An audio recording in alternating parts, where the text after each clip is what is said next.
अस्सलाम वालेकुम, welcome again to my channel. Hope so आप सभी ठीक ठाक होंगे। मैं भी शुक्र अल्हम्दुलिल्लाह बिल्कुल ठीक ठाक हूँ। तो अभी आज ना मैं प्याज के पराठे बना रही हूँ। आज मेरा दिल था कि प्याज के पराठे बनाऊँ, क्योंकि सुबह के टाइम हमारा अक्सर ही मॉर्निंग में सालन नहीं होता। मैं अपने हस्बैंड से भी आगे ना यही कंप्लेन कर रही थी कि हमारा कभी ऐसा नहीं हुआ कि ना कोई सालन बच जाए और हम जो है वो सुबह खा लें। मुझे ये टेंशन ही ना हो कि सुबह मैंने रोटी के साथ क्या बनाना है, क्योंकि अक्सर ही मैं या तो ऑमलेट बना रही होती हूँ, बच्चे तो वैसे ही शौक से अंडे वंडे खा लेते हैं, आलू के पराठे भी शौक से खा लेते हैं। बट मेरा कभी कभी दिल करता है ऐसे ना कि सालन रात का ही बचा हो और मैं खा लूँ, क्योंकि कुक मुझे करना पड़ रहा होता है ना। तो फिर मेरा दिल होता है कि रात का सालन बचा हो। लेकिन ये माशाल्लाह सारे ना, अगर सालन बच भी जाए ना रात को थोड़ा बहुत, तो फिर जो है ऐसे ही खा लेते हैं। मेरे हस्बैंड तो वैसे ही सालन खाने के बहुत ज़्यादा माशाल्लाह से शौकीन है। तो फिर अभी जो है ना वो आज मैंने कहा चलो आज मेरा ना तो आलू बनाने का दिल कर रहा था, ना आलू के पराठे, ना ऑमलेट, मतलब कुछ भी नहीं मेरे जहन में चल रहा था। मैं सोच रही थी कुछ अलग सा बनाऊँ, जल्दी जल्दी बन जाए। तो फिर मेरे जहन में आया कि ना प्याज के पराठे बना लेती हूँ। तो बस यहाँ मैंने ना प्याज बारीक बारीक से 3 प्याज मैंने लिए थे, क्योंकि हस्बैंड ने अभी नाश्ता नहीं करना था, तो मैंने हादिया और हुरिया ने करना था। सो मैंने ना 3 प्याज ले लिए थे। 3 प्याज मीडियम साइज़ के जो होते हैं ना, 3 पराठों के लिए काफ़ी होते हैं। तो हल्का सा ऑयल लेके उसके अंदर मैंने थोड़ा सा ज़ीरा, थोड़ा सा सूखा धनिया क्रश करके ना उसका पाउडर बना के वो डाल दिया था, और नमक मिर्च और हल्दी उसके अंदर शामिल कर दी थी। तो वो जैसे थोड़े से भुनाई हुई है ना मसालों की, उनका कच्चापन दूर हुआ है, तो साथ ही मैंने उसके अंदर प्याज शामिल कर दिया था। अच्छा, प्याज जो है ना वो मैंने अलग अलग इसी के अंदर कर दिया था। आप चाहे तो अलग अलग हाथ से भी कर दें, और मैंने तो ये चम्मच के ज़रिए हिलाया ना फ्राइंग पैन में, तो ये अलग अलग हो गया था चम्मच के ज़रिए बड़े आराम से। तो लास्ट में मैंने ना इसके अंदर एक पूरा लेमन निचोड़ दिया था, और इस तरह प्याज के पराठे ना बहुत मज़े के बनते हैं। मैंने एक दफ़ा शायद आप लोगों से पहले भी अपने व्लॉग में शेयर की थी ये वाली रेसिपी, मुझे शायद याद नहीं है, लेकिन ये वाले प्याज के पराठे ना कच्चे प्याज से ज़्यादा मज़े के बनते हैं। क्योंकि मैंने एक दो दफ़ा वो भी रेसिपी ट्राई की हुई है कि मतलब खाली कच्चा प्याज जो है वो आप पराठे के अंदर फिलिंग करें नमक मिर्च डाल के, लेकिन ये वाले जो कुक करके प्याज के बनते हैं ना, ये ज़्यादा मज़े के होते हैं। तो मैंने इसके अंदर 3 चम्मच डाल दिया था बेसन, और साथ में ना बिल्कुल हल्का हल्का सा पानी शामिल करके, पहले बेसन को थोड़ा सा भूना है मैंने उसी घी में, और फिर उसी के अंदर हल्का सा पानी शामिल करके ना अच्छा सा उसका वो एक मिक्सचर बना लिया था, और ऊपर मैंने इसके हरा धनिया डाल दिया है। तो अभी बस मैं इसके अंदर ना फिलिंग कर लूँगी, और फिलिंग करने के लिए पराठा बस ये समोसे टाइप का पराठा बनता है, और ट्रायंगल यानी शेप का पराठा बनता है, और बड़ा इजी ये वाली रेसिपी है, झटपट बन जाती है। मेरे बच्चे जो है ना वो सुबह दही शौक से खा लेते हैं, और अक्सर दही जब मैंने मंगवाया हो ना तो मैं लाजमी इनको नाश्ते में देती हूँ, क्योंकि एक तो वो इम्यूनिटी के लिए भी अच्छा होता है, मैदे के लिए भी अच्छा होता है। तो फिर पराठों के साथ ना मैं इनको दही एक छोटा छोटा सा ना वो कटोरी में डाल के लाजमी दे देती हूँ पराठों के साथ। तो यहाँ पे मैं पराठे के ऊपर ना अच्छे से इसकी फिलिंग कर लूँगी, एक कट लगाऊँगी और इसकी फोल्डिंग कर लूँगी। अच्छा, मीनवाइल ना मुझे सोच आ रही थी कि यार जब हम अकेले बंदा एक घर सँभालने वाला होता है ना, तो बड़े सारे काम हो जाते हैं। इतने सारे हो जाते हैं ना कि बंदा बाज़ दफ़ा जो है वो बस तंग आ जाता है कामों से। अभी नाश्ता बनाऊँगी फिर इतने सारे बर्तन हो जाएँगे, और फिर जो है वो घर के सारे काम निकल आते हैं। फिर दोपहर का खाने का मतलब टाइम हो जाता है। आप अभी मतलब फ्रेश होके फ़ारिग ही होते हो, थोड़ा-सा अपना ज़ोहर की नमाज़ वग़ैरह अदा करते हो, और आपको फिर होता है कि बस जल्दी से जो है वो हम लंच रेडी कर लें।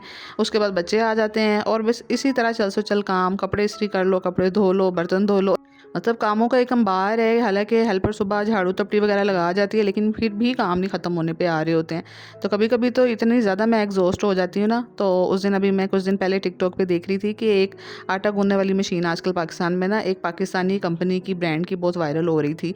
तो वैसे तो वो दूसरी अच्छी वाली कंपनीज़ की भी आती है। तो मेरा बड़ा दिल चाहा ना कि मैं ये वाली चीज़ ख़रीद लूँ, क्योंकि जब आप अकेले घर संभालने वाले होते हो ना, बच्चे मियाँ और आपने पूरा घर की भी देखभाल करनी है, तो आप कभी कभी बहुत एग्जॉस्ट हो जाते हो चीज़ों से। तो मेरे ख्याल में अगर कुछ मशीनें आपकी ज़िंदगी में आसानी पैदा करती हैं ना, या कुछ थोड़ी बहुत ऐसी सहूलतें, तो हमें ज़रूर लेनी चाहिए। क्योंकि एक जो खतून खाना होती है ना, उसके ऊपर इतनी सारी कोई जिम्मेदारियाँ होती हैं यार। मतलब बच्चों को, हर बच्चे की अलग अलग जिम्मेदारी है। बच्चों के कपड़े उठा के लॉन्ड्री में डालो, बच्चों के कपड़े की वॉशिंग मशीन लगाओ, कपड़े प्रेस करके दो, 3 टाइम का खाना दो, लंच दो, फिर मियाँ साहब के कपड़े और चीज़ें वगैरह सारी चेक करो, बर्तन इतने इतने ज़्यादा, दो दो टाइम हो जाते हैं। इतनी ज़्यादा चीज़ें हो जाती हैं, कभी कभी मैं खुद भी मेंटली तौर पे बहुत ज़्यादा एग्जॉस्ट हो जाती हूँ। अभी मैंने इतने सारे भांडे धोए हैं ना, इतने बर्तनों का ढेर लगा हुआ था, ऐसा लग रहा था कि जैसे पता नहीं कितने लोगों ने खाना खाया होगा। बट ये सारे बर्तन मैंने अभी धो के यहाँ पे ड्राई होने के लिए रखे हैं, और ये अंडे आए हुए थे तो मैंने कहा अभी बास्केट में डाल के रखती हूँ। और ये चावल बिरयानी जो है ना, आज काम करते करते मतलब आज मेरा गोभी बनाने का मूड था, या मुझे आलू गोश्त बनाना था, तो मैं सोच रही थी नमाज़ पढ़कर बनाऊँगी। लेकिन शुक्र है कि सामने वालों ने ना बिरयानी भेज दी। मेरा तो दिल खुशी से बाग बाग इत्तेफाक ही हो गया देख के। मैंने कहा शुक्र है खाना तो आज नहीं बनाना पड़ेगा। हालाँकि मेरे बच्चों ने ना इस पे नखरे करने थे थोड़े से, क्योंकि ये थोड़ी-सी, आप इसका कलर ही देख लें, ये ना काफ़ी स्पाइसी सी बिरयानी होती है। लेकिन मैंने ना उनको साथ दही वगैरह का रायता बना दिया था, तो मैंने कहा आज तो काम चल जाएगा।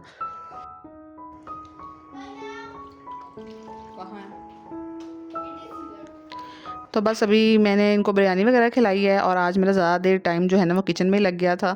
आज बच्चे जो है ना उनको मैंने कहा चलो आज डोनट बना के देती हूँ। काफ़ी दिनों से कह रहे थे कि मम्मा आप पहले कुछ ना कुछ बेक या चीज़ें करती थी, तो अब काफ़ी टाइम हो गया है।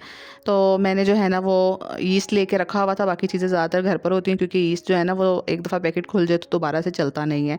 तो मैंने यहाँ पे ना नीम गर्म 1 कप दूध ले लिया था और उसके अंदर 1 अंडा डाल दिया था।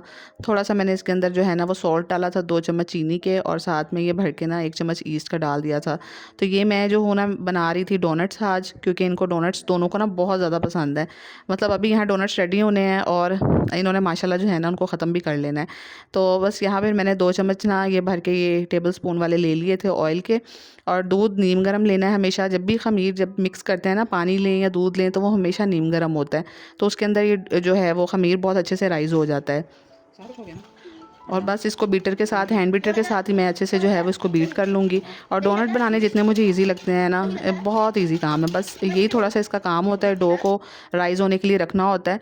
और मेरे पास मेजरमेंट कप्स भी नहीं है, तो मैं क्या करती हूँ कि मैं कोई भी एक कप ले लेती हूँ चाय पीने वाला, और फिर उसी कप से सारी मेजरमेंट्स करती हूँ। चाहे वो दूध आपने इसके अंदर डालना है या इसके अंदर जो है ऑयल डालना है, चीनी डालनी है, कोई भी चीज़ डालनी है ना, तो मैं बेकिंग के लिए उसी एक कप से फिर मेजरमेंट्स करती हूँ।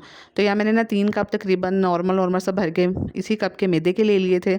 और चम्मच के साथ मैंने अच्छे से मिक्स कर लिया था, क्योंकि चम्मच से आप ज़रा शुरू में मिक्स करें ना तो हाथ से मैदा चिपकता नहीं है। जब वो अच्छे से मिक्सचर बन जाए ना, तो फिर मैंने हल्के से नीम गर्म पानी हाथ पे लगा लगा के ना डो को अच्छे से गूंद दिया था।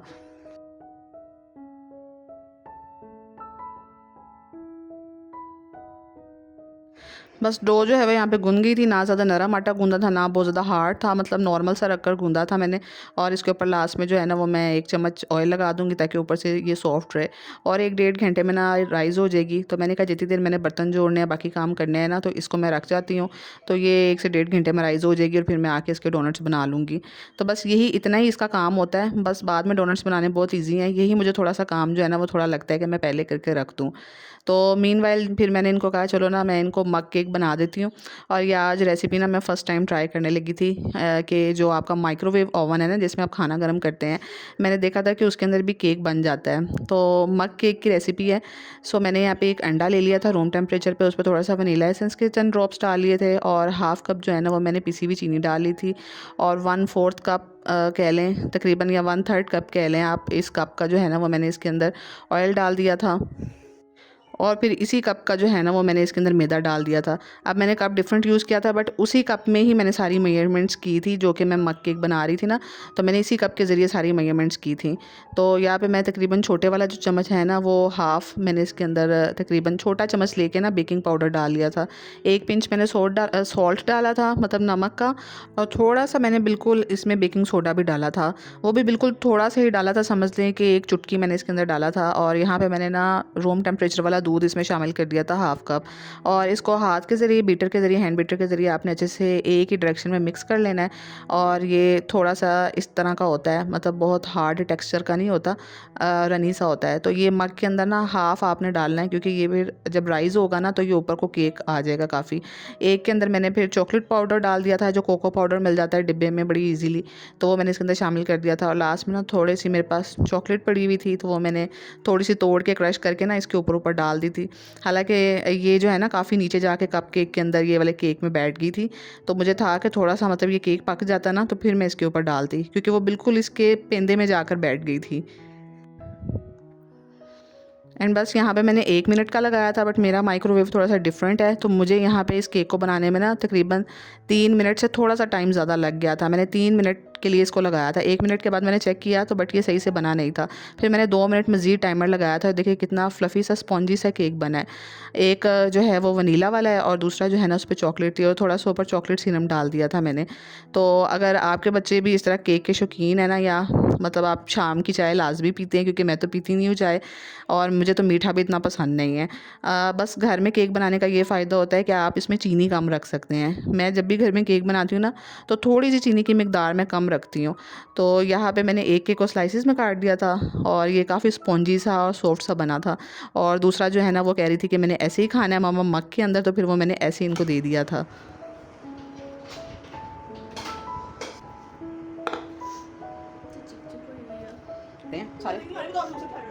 मैं देख लेती हूँ। उतनी देर में 1 से 1.5 घंटे में ना मैंने सारे बर्तन वगैरह भी लगा लिए थे, जोड़ लिए थे, और फिर यहाँ पे ना डो भी अच्छे से राइज़ हो गई थी। तो बस यहाँ पे काम इजी ही होता है। यहाँ पे आपने डो को जो है ना उसका एक अच्छा सा पेड़ा बना के उसको पूरा इस तरह आपने बेल लेना है और थोड़ा सा मोटी रोटी रखनी है ताकि वो फ्लफ़ी से मोटे से डोनट्स बने। बहुत पतला नहीं करना रोटी को। तो यहाँ मैं हमेशा ये स्टील की ग्लास की मदद से ना ये बिल्कुल परफेक्ट इसकी जो है ना वो शेप और साइज़ आती है डोनट की ना। जो बाहर बाज़ार से मिलते हैं ना उनकी भी तकरीबन इतनी शेप होती है, इतने साइज़ के वो होते हैं। तो यहाँ पे मैंने ट्रे के अंदर थोड़ा सा मैदा भी डस्ट कर लिया था ताकि ये नीचे से चिपके ना, अदरवाइज़ आप बटर पेपर के ऊपर रख लें, क्योंकि हमने इनको दोबारा से 20 मिनट का रेस्ट देना है। और 20 मिनट के रेस्ट में अगर नीचे मैदा वगैरह ना छिड़का हो तो फिर ये चिपक जाते हैं नीचे सरफेस के साथ। तो यहाँ मैंने सारे बना लिए थे और मेरे पास ना चॉकलेट नहीं थी, बस ये थोड़ी सी रह गई थी। तब मैंने कहा मार्केट तो मैं नहीं जा सकती, तो दूध के अंदर ना मैंने यही थोड़ी सी चॉकलेट डाल के ना चॉकलेट गिनाश बनाने की कोशिश कर ली थी। मैंने कहा थोड़ा थोड़ा इसके ऊपर जो है ना वो अच्छी सी डेकोरेशन हो जाएगी। बस फिर जैसे ही ऑयल गर्म हुआ, क्योंकि इसमें बहुत तेज़ ऑयल नहीं गर्म करना आपने, बस हल्की सी हीट ऑयल में से निकलने लग जाए तो साथ ही इसके अंदर डोनट्स डाल लेने हैं ताकि 2-3 मिनट एक साइड से पक के गोल्डन हो जाएं और 2-3 मिनट एक साइड पे पक जाएं, ताकि वो अंदर से भी कच्चे ना रहें। क्योंकि फुल तेज़ गर्म ऑयल में डालेंगे तो ये मैदा है उसने एकदम से जल के और एकदम डार्क ब्राउन कर देना है इसको। तो यहाँ पे ये एक जो है वो रेडी हो गए थे डोनट्स, और मेरे बच्चों ने भी जो है ना अपनी कारीगरियाँ दिखाई हुई थी। जो लास्ट में मैदा बच जाता है ना डो का, वो सारा मेरे बच्चे यूज़ करते हैं, छोटे छोटे से बॉल्स बनाती रहेंगी और कहेंगी कि इनको आपने ना लाजमी फ्राई करना है। सो यहाँ पे मैंने इनको डोनट्स तो बना दिए थे, बट ये सारी कारीगरी इनकी है, इन्होंने चॉकलेट लगाई। ये मुझे हाथ भी नहीं लगाने दे रही थी, मुझे कह रही थी कि हम ये सारा कुछ खुद करेंगे। मैंने सिर्फ ये एक लास्ट डोनट के ऊपर जो है ना ये चॉकलेट लगाई है थोड़ी सी, और वो भी वो कह रही थी कि मामा आप हमारे डोनट्स को क्यों छेड़ा है, हमारे डोनट्स के ऊपर चॉकलेट क्यों लगाई है। तो बाकी सारा इन्होंने काम किया था। मैंने भी स्प्रिंकल्स भी डालने हैं। चलो डालो। स्प्रिंकल्स वो किधर है? मैंने डाले। इधर लामा खोलूं। मैंने क्या डाले? मैंने कहा था। पहले मैं फिर मैंने पे डाले। ध्यान से गिर ना जाए। जी। अल्लाह ताला के नाम से शुरू जो बड़ा मेहरबान। ओए मेरे अल्लाह ताला के नाम से शुरू। चलो। अल्लाह ताला के नाम से शुरू जो बड़ा मेहरबान है रहम वाला है। बिस्मिल्लाहिर्रहमानिर्रहीम। चॉकलेट लटक रही है। अरे क्या कर रही है? बस इतना बहुत होता है। आपकी कंजूसी की भी हद होती है। कौन सी कंजूसी? जब पैसों के आ ही गए तो फिर खर्च भी कर लो। बेटा बेकरी वालों ने इतने डाले होते तो हैं, हम बेकरी बना लें। तो इतना भर के कितने अजीब लगते हैं। वाह क्रंच क्रंच। बाबा अल्लाह। मामा इसमें चॉकलेट सिर्फ मैं डालूंगी। अच्छा ठीक है। ठीक है, इसमें मैंने करना है चॉकलेट ही ना डालो इसमें। चॉकलेट डाल। बिस्मिल्लाह खा के देख। हाँ जी खाएं। देखिए बिस्मिल्लाह मैं शुरुआत करने लगी हूँ। It's so delicious. उड़िया बहुत भर के डालती है तोबा। ओए उड़िया बाइट वाला खा लो एक बोला। खा लो। खा लो। अभी चेक करो। चेक करे। एक बार चेक कर। अच्छा है ना?